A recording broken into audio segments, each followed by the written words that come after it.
Sanjiv, one is Vodafone.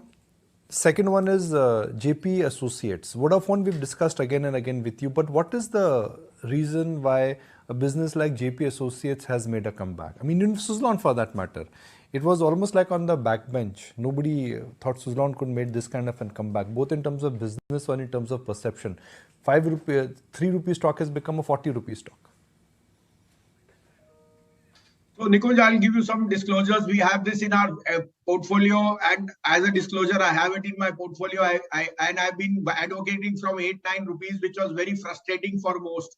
The simple reason for JP is that out of that 27,000 crore debt which they talk of, almost 23,000 is on an SPV, which is again going on in the NCLT. ICICI has actually said that they should be out of NCLT because a large part of their businesses, particularly their civil contraction and others, are doing extremely well.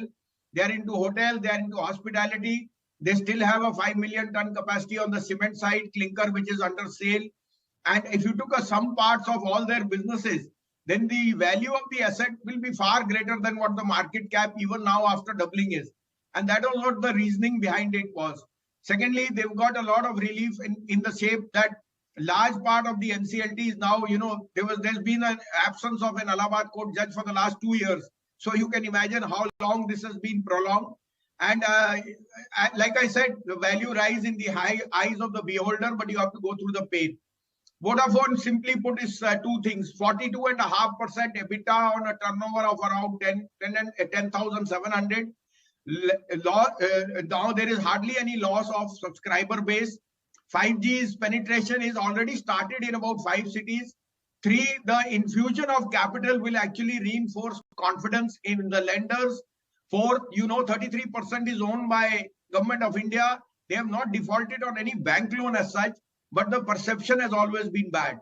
I think that ARPU is at 142 and rising, and given that there is going to be capital infusion, will again reinforce confidence.